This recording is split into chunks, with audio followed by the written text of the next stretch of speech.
नमस्कार, मी दीप्ती आणि स्वागत आहे आपल्या सर्वांचं पुन्हा एकदा माझ्या काश्मीरमधील ट्रॅव्हल ब्लॉगमध्ये.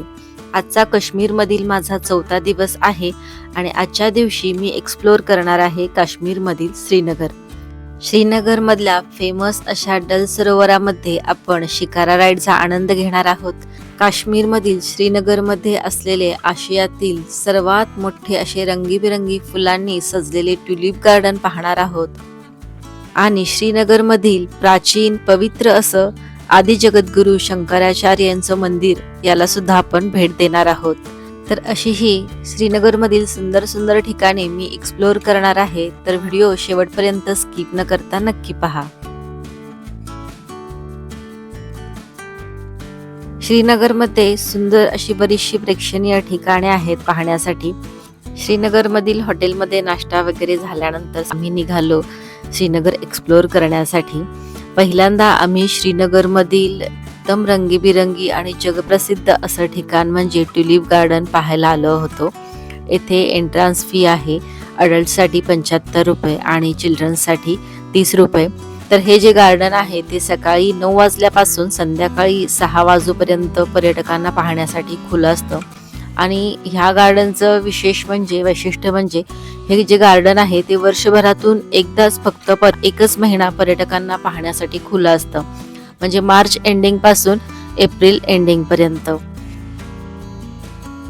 अशी ही सुंदर ट्युलिपची फुलं आहे जे वर्षातून एकदाच उमलतात आणि एक महिना जवळपास इतके दिवस ते एकदम फ्रेश राहतात. आणि एकाच वेळी बघा किती सुंदर अशी रंगीबेरंगी फुलं इथे उमललेली आहेत. प्रत्येक फुलांचा रंग हा वेगळा आहे. एका फुलामध्ये तर 2-2 रंग आहेत, म्हणजे बाहेरून गुलाबी दिसतो आणि आतल्या बाजूला ऑरेंज कलर असतो. तर हा जो एरिया आहे ट्युलिप गार्डनचा हा खूप मोठा एरिया आहे. जवळपास 30 हेक्टर म्हणजे 74 एकर इतका विस्तृत हा गार्डनचा परिसर आहे. आणि अशा पद्धतीने जरा हिल्सवर म्हणजे चालण्यासाठी आपल्याला स्टेअर्स केलेले आहेत. वॉकिंग एरिया आहे आणि जिकडे नजर जाईल तिकडे अशी सुंदर सुंदर ट्युलिपची फुलं, ट्युलिपची ही शेती म्हटलं तरी चालेल पाहायला मिळते. Indira Gandhi memorial tulip garden Srinagar असं ह्या गार्डनचं नाव आहे. आणि प्रत्येक रंग हा एकदम खुलून दिसतोय, एकदम उठून दिसतोय. पांढऱ्या रंगाची फुलं सुद्धा खूप सुंदर दिसतात. आणि हा जो परिसर आहे तो फिरण्यासाठी जवळपास 2 ते 3 तास लागतात. मधल्या साईडला जे आहेत ते अशा पद्धतीने कारंज्या केलेल्या आहेत. खूप सुंदर असा हे निसर्गाचा व्ह्यू आहे. आजूबाजूला अगदी जबरबान पर्वत रांगा आहेत, डोंगर रांगा, आणि त्याच्या पायथ्याशी हे भलं मोठं असं गार्डन वसलेलं आहे. आणि 25 मार्चला हे गार्डन ओपन झालं होतं पर्यटकांना पाहण्यासाठी. आणि आज जे आहे आम्ही जे गेलो होतो ते 17 एप्रिल ही तारीख होती. म्हणजे फक्त आता एक 4-5 दिवसच हे गार्डन ओपन राहणार होतं आणि त्यानंतर हे गार्डन बंद होणार आहे. तर काही फुलं बघा ह्यातली आपल्याला कोमजलेली दिसतात. जी रेड कलरची फुलं आहेत ती कोमजलेली दिसतात. आणि हे सुंदर बघा बेबी पिंक कलरची जी ट्युलिप फुलं आहेत ती अगदी कमळासारखी दिसतात. येथे जवळपास 15 लाखापेक्षा जास्त अशी ही ट्युलिपची फुलं आहेत. आणि 60 पेक्षा जास्त अधिक ह्या ट्युलिपची फुलांची जी आहेत त्या प्रजाती आहेत. येथे एकदम सुंदर छान असं फोटोशूट केलं जातं, रील्स बनवल्या जातात. आम्ही सुद्धा येथे रील्स बनवून घेतल्या. काश्मीरमध्ये फिरण्यासाठी एप्रिल ते जून महिने हे एकदम बेस्ट आहेत, कारण तेव्हा स्नोफॉल होत नसतो, पण आपल्याला स्नो सुद्धा एन्जॉय करता येतो. आणि आजूबाजूचा सर्व काश्मीरचा परिसर सुद्धा आपल्याला व्यवस्थित एक्सप्लोर करता येतो. जसे की हे ट्युलिप गार्डन ही आपल्याला पाहता येतं, कारण ह्या महिन्यांमध्ये स्नोफॉल होत नसतो, पण आपल्याला स्नो पाहायला मिळतो, एन्जॉय करायला मिळतो. तसंच वर्षातून एकदा खुलं होणारं जगप्रसिद्ध असं सुंदर रंगीबेरंगी फुलांचं ट्युलिप गार्डन ही पाहायला मिळतं.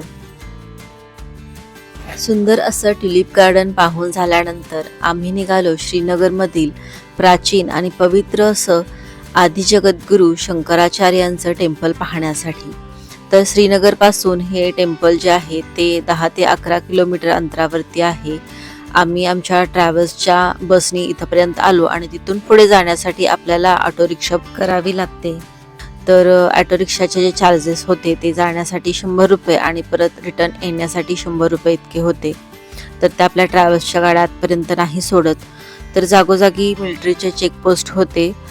आर्मीचा एकदम कडक बंदोबस्त होता. आपल्या पर्समधील जे काही आरसा किंवा नेल कटर अशा वस्तू ते साईडला काढून ठेवायला सांगत होते. तसंच जेंट्सकडे असणारे जे तंबाखू वगैरे जे असतं ते सुद्धा साईडला काढून ठेवायला सांगत होते. म्हणजे अगदी कडक बंदोबस्त होता.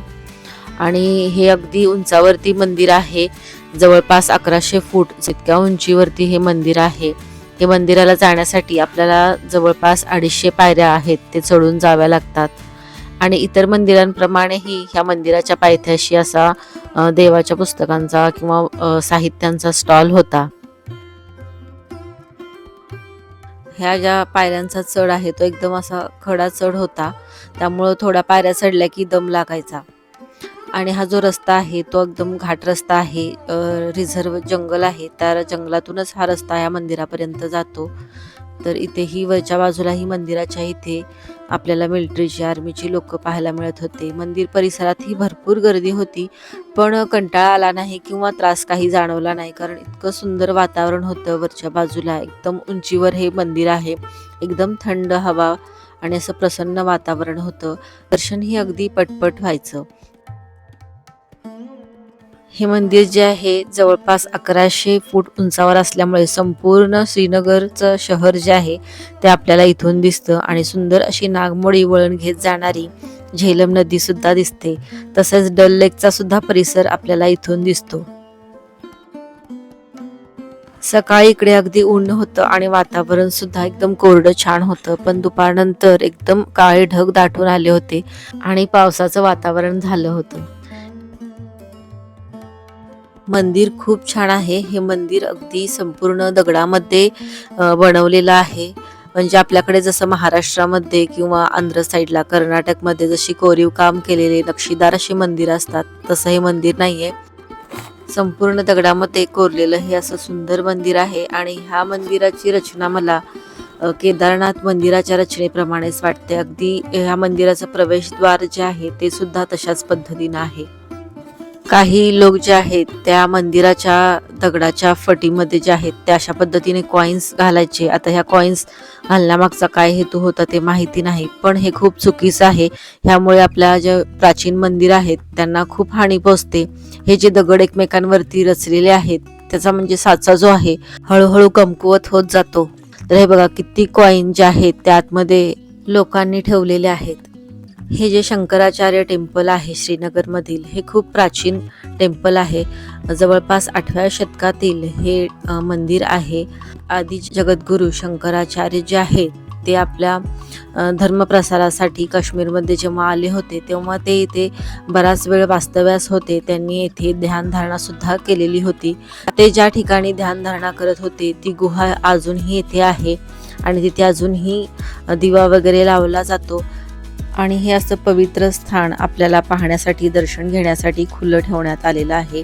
आद्य जगद्गुरू शंकराचार्य महाराजांनी येथे बराच काळ तपस्या केली आणि बऱ्याच काळ ते येथे वास्तव्यास होते. त्यामुळे ह्या मंदिराला शंकराचार्य टेम्पल असे नाव देण्यात आलेले आहे. तर शंकराचार्य टेम्पल पाहून झाल्यानंतर आम्ही निघालो पुन्हा डल लेककडे. संध्याकाळचे 4 वाजले होते आणि खूप जोराचा असा पाऊस सुरू झाला. मग आम्ही तिथेच डल लेकच्या समोर नाश्ता केला, पराठे वगैरे खाल्ले आणि आम्हाला श्रीनगरमधली बरीचशी ठिकाणं एक्सप्लोअर करायची होती. जशी की फेमस श्रीनगरमधील लाल चौक, शालीमार गार्डन, परी महल वगैरे असे हे गार्डन सुद्धा पाहायचे होते. पण 4 वाजताच अचानक इतका जोराचा पाऊस सुरू झाला की आम्हाला आता बाहेर पडणं शक्यच वाटलं नाही. त्यामुळं मग आम्ही काय केलं, तिथे समोर डल लेक होता, तिथली शिकारा राईड करायची ठरवली. कारण इथला पुढचा जो स्टे होता तर तो आमचा हाऊसबोटचाच होता आणि आमच्या टूर पॅकेजमध्ये ते इन्क्लूड होतं, हाऊसबोट वगैरे आणि शिकारा राईड पण इन्क्लूड होती. त्यामुळं मग आम्ही शिकारा राईड केली आणि तिथूनच मग आम्ही हाऊसबोटकडे गेलो. शिकारा राईडचा हा अनुभव खूप सुंदर होता. इथे जे मिशन काश्मीर ह्या पिक्चरचं शूटिंग झालेलं होतं आणि त्यातलं जे फेमस गाणं होतं शिकारा राईड आणि हाऊसबोटमधलं ते मला इथं आल्यानंतर आठवलं आणि खूप छान वाटलं. श्रीनगरमधील अगदी फेमस ही ॲक्टिव्हिटी आहे डल लेकमधील जी शिकारा राईड आहे. आपल्या भारतामध्ये फक्त 2च ठिकाणी अशा ह्या हाऊसबोटचा एक्सपिरियन्स घेता येतो. एक म्हणजे केरळ आणि एक म्हणजे हे काश्मीर. तर केरळमध्ये सुद्धा मी हाऊसबोटचा अनुभव घेतलेला आहे, त्याचा सुद्धा मी व्हिडिओ अपलोड केलेला आहे, आपल्या चॅनेलवरती आहे. तोही व्हिडिओ तुम्ही नक्की पहा. म्हणजे तुम्हाला काश्मीरची हाऊसबोट आणि केरळची हाऊसबोट याच्यामधला डिफरन्स कळेल. केरळमधली जी हाऊसबोट असते ती आपल्याला हाऊसबोट त्या सरोवरमध्ये फिरवतात, पण काश्मीरमधली जी हाऊसबोट आहे ती एकाच ठिकाणी पार्क केलेली असते आणि मग आपल्याला तिथं राहायचं असतं. तर दोन्ही एक्सपिरियन्स खूप छान होते माझ्यासाठी. दल लेकमध्ये आपल्याला अनेक शिकारा दिसतात. तसेच तेथील काही जे लोकल लोक आहेत ते ड्रायफ्रुट्स तसेच काश्मीरी कावा विकण्यासाठी सुद्धा येतात. तर इथे आम्ही कावा वगैरे पिला आणि त्यानंतर इथे जे आहे फोटोशूट सुद्धा केलं जातं. तेथील जे ट्रॅडिशनल काश्मीरी ड्रेस आहे किंवा ते ज्वेलरी असते ते घालून वगैरे असा सुंदर असा मी इथे फोटो सुद्धा काढलेला आहे. दल सरोवरामधील प्रत्येक हाऊसबोटची ही प्राइस वेगवेगळी असते. प्रत्येक हाऊसबोटवरील इंटेरियर किंवा बोटची कंडिशन कशी आहे, बाहेरच्या बाजूला जसं डिझाईन्स वगैरे कसे आहेत, अशा पद्धतीनं ह्या हाऊसबोटचे रेट ठरवले जातात. हिवाळ्यामध्ये हे दल सरोवर जे आहे ते संपूर्ण गोठलेलं असतं. दल लेकच्या इथे सकाळच्या वेळेस फ्लोटिंग मार्केटही असतं. येणाऱ्या पुढच्या व्हिडिओमध्ये मी माझा हाऊसबोटवरील रूम टूर आणि हाऊसबोट टूर सुद्धा शेअर करणार आहे. तसेच हाऊसबोटवरती किचन कसं आहे, तिथं स्वयंपाक कसा बनवला जातो, सगळी माहिती मी पुढील व्हिडिओमध्ये शेअर करणार आहे. तर तोही व्हिडिओ तुम्ही नक्की पहा. आणि आजचा हा व्हिडिओ तुम्हाला कसा वाटला मला कमेंटमध्ये नक्की कळवा. व्हिडिओ जर आवडला असेल तर व्हिडिओला लाईक, शेअर आणि कमेंट करा. चॅनेलवरती नवीन असाल तर चॅनेलला सबस्क्राईब करा. पुन्हा भेटू नवीन एका अशाच व्हिडिओमध्ये. तोपर्यंत धन्यवाद.